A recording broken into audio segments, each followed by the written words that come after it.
je suis un petit peu en réglementation, mais la réglementation change et est en train de me donner raison.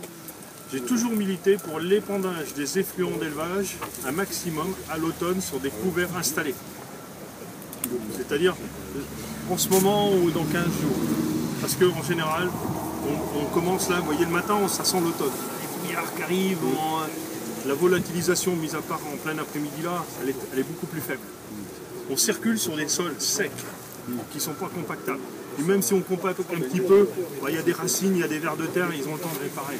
Si tu compactes un sol comme ça, au mois de mars, fin mars, quand tu veux penser, tu mets un maïs après, c'est la misère, c'est la misère. Et donc, on est dans des bonnes conditions. En plus, c'est un laps de temps où on a le temps de travailler. Hein, on peut s'organiser. Quand on est en cuma avec un épandeur et tout ça, il y a 8 jours que tout le monde veut tout épandre. Alors, tout le monde tire un peu à droite à gauche, et là, on a quasiment un mois et demi pour épandre la surface de tout le monde.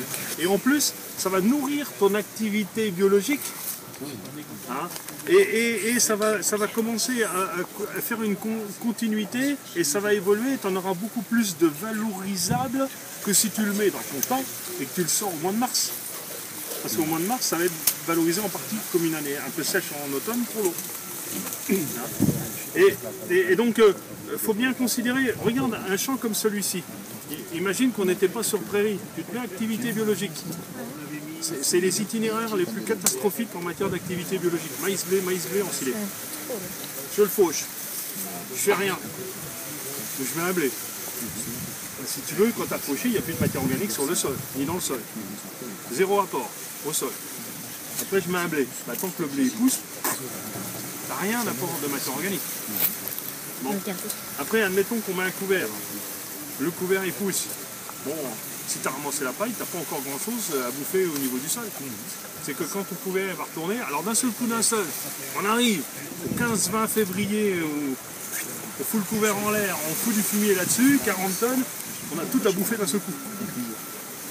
Alors, vous êtes en majorité éleveur, essaye de nourrir tes vaches une fois par mois. Alors tu leur donnes tout, hein. Faut pas qu'ils manquent, hein. Tu crées des à-coups et si tu veux emmener la vie, alors que là, à la limite on met un blé, on aurait des pailles qui soient à la surface ou un restant de couvert qui est toujours ok. Et là tu emmènes la vie, tu développes la vie.